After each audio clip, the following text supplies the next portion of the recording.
आजकल की आपाधापी की लाइफ में हम देखते हैं कि सीडेंटरी लाइफ स्टाइल से जो भी बीमारियां लोगों को हो रही हैं उसमें हर दूसरा तीसरा व्यक्ति इससे पीड़ित है। तो हमेशा वो बार बार सोचता है कि हमें ऐसा भोजन होना चाहिए जिसका ग्लाइसेमिक इंडेक्स थोड़ा कम हो, या फिर हम ऐसा भोजन लें जिसमें हमारे जो हमारा ग्लूकोज का लेवल है वो बॉडी में बहुत ज़्यादा ना हो।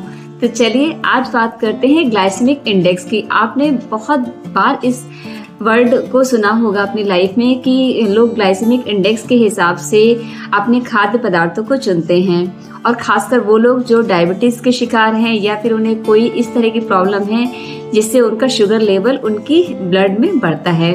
तो चलिए आज इस पर कुछ रोशनी डालते हैं कि क्या होता है ग्लाइसेमिक इंडेक्स और इससे जुड़े खाद्य पदार्थों पर। नमस्कार दोस्तों, मेरा नाम डॉक्टर शैल सिंह है। मेरे go green life style channel में आपका स्वागत है।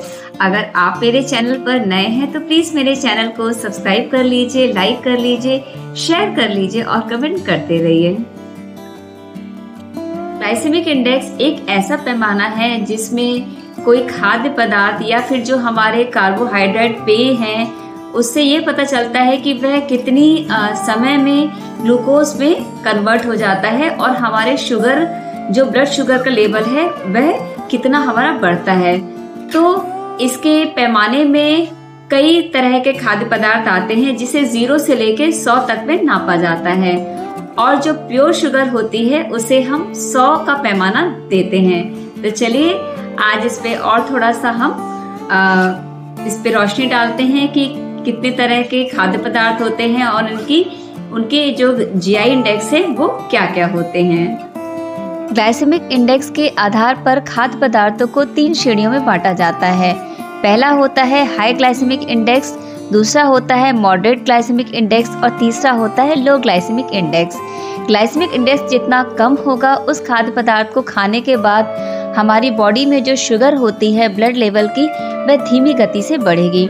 आमतौर पर जो ज़्यादा प्रोसेस खाद्य पदार्थों का ग्लाइसेमिक इंडेक्स ज़्यादा होता है, जो खाना पीना हम बाहर से खरीद कर लेकर आते हैं जो पैक्ड होता है उसकी बात हो रही है कि उसका ग्लाइसेमिक इंडेक्स ज़्यादा होता है। ग्लाइसेमिक इंडेक्स के अलावा एक होता है ग्लाइसेमिक लोड। ग्लाइसेमिक लोड जो होता है वह यह बताता है कि किसी खाद्य पदार्थ में कितना कार्ब की संरचना क्या है और यह ब्लड शुगर लेवल को कितना बढ़ाता है। हाल के दिनों में डायबिटीज़ के बढ़ते मामलों के साथ भोजन में मौजूद कार्बोहाइड्रेट सामग्री विचार के लिए सबसे महत्वपूर्ण मापदंडों में से एक बन गई है। मैं बता दूं आपको, ग्लाइसेमिक इंडेक्स विभिन्न खाद्य पदार्थों को उनकी कार्बोहाइड्रेट सामग्री या जिस गति से वे रक्त में शुगर के स्तर को बढ़ाते हैं उसके आधार पर दी गई रैंकिंग को संदर्भित करता है। चलिए अब बात करते हैं ग्लाइसेमिक इंडेक्स क्लासिफिकेशन की। विभिन्न खाद्य पदार्थों में मौजूद कार्बोहाइड्रेट सामग्री के आधार पर ग्लाइसेमिक इंडेक्स की 3 श्रेणियां होती हैं। यह मैं पहले ही बता चुकी हूँ। ग्लाइसेमिक इंडेक्स की कैलकुलेशन अंतर्राष्ट्रीय स्टैंडर्ड के अनुसार की जाती है।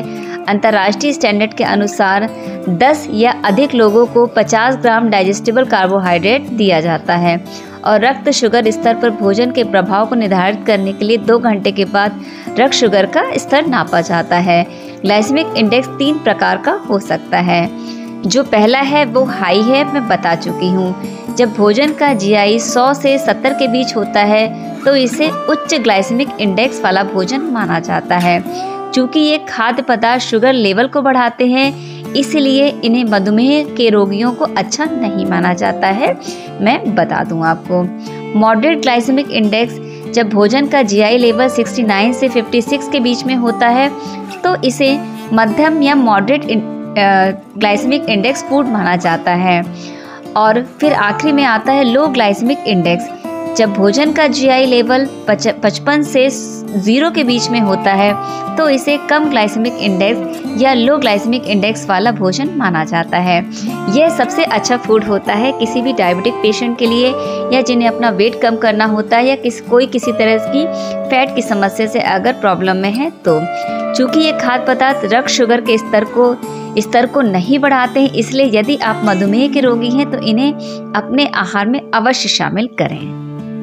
अब हमने ग्लाइसेमिक इंडेक्स के बारे में तो जान ही लिया है, और अब हम ये भी जानते हैं कि ये कैसे हमारे स्वास्थ्य को प्रभावित करता है, कैसे जो हाई ग्लाइसेमिक इंडेक्स के जो फूड होते हैं और कैसे ये हमारे स्वास्थ्य को नुकसान भी पहुंचा सकते हैं अगर हम डायबिटिक पेशेंट हैं। देखिए, अगर डायबिटीज़ नहीं भी है तो और भी बहुत सारी बीमारियां होती हैं। किसी को बहुत ज़्यादा जो है लिपिड प्रोफाइल बहुत हाई होता है, तब भी हमें जो खाद्य पदार्थ है बहुत चुन चुन कर खाने होते हैं। या कोई इस तरह की डाइट है जो बहुत हेल्थ कॉन्शियस होते हैं। बहुत सारे लोग सोचते हैं कि मैं कैसा खाना खाऊं कि मेरा वेट ना बढ़े। तो इस तरह से आप अपने खाद्य पदार्थों का चुनाव कर सकते हैं। और अगर किसी को बहुत कमज़ोरी भी है तो वो उस हिसाब से कार्बोहाइड्रेट का चुनाव कर सकता है। तो सोचिए कितना आसान है कि आप बिना किसी डाइटिशियन या न्यूट्रिशन के आप अपने खाद्य पदार्थ को चुन सकते हैं, अगर आपको किसी का सही से जीआई इंडेक्स पता हो। वैसे एक रोचक जानकारी मैं इसमें और ऐड करना चाहूँगी। अभी एक कॉन्फ्रेंस हुई थी, तो उसमें एक इंस्टीट्यूट है जिसने मुझे एक चावल के बारे में बताया। तो क्योंकि मेरे लिए बहुत नई जानकारी थी, तो मुझे बहुत अच्छा लगा सुन के कि ऐसे चावल भी आते हैं जिनका जीआई इंडेक्स 55 से ज़्यादा नहीं है। बहुत सारे डायबिटिक पेशेंट ऐसे होते हैं कि उन्हें चावल खाने का मन होता है बट वो खा नहीं पाते हैं, क्योंकि हमारे चावल का भी जो जीआई इंडेक्स है वो काफ़ी ज़्यादा होता है और उनकी ग्लूकोज लेवल बहुत ज़्यादा बढ़ जाती है। तो सोचिए, बहुत सारे जो इंस्टीट्यूट है उन्होंने इस तरह के चावल की खोज कर रखी है जिनका जीआई इंडेक्स तो बहुत ही अप्रोप्रिएट है किसी डायबिटिक पेशेंट के लिए। तो प्लीज़ आप लोग अपने खान पान को भी आप जो चाहें आप खा सकते हैं, अगर आपको उसका जीआई इंडेक्स पता हो। तो प्लीज़ आप लोग इसमें कमेंट करके ज़रूर बताइए कि आपको ये वीडियो कैसा लगा और आप लोग डायबिटीज़ में अपने जीआई इंडेक्स की जानकारी को कैसे ऐड करते हैं अपने खाद्य पदार्थों में। और प्लीज़ वीडियो अच्छा लगा तो प्लीज़ लाइक शेयर कमेंट करना ना भूलें। Thank you.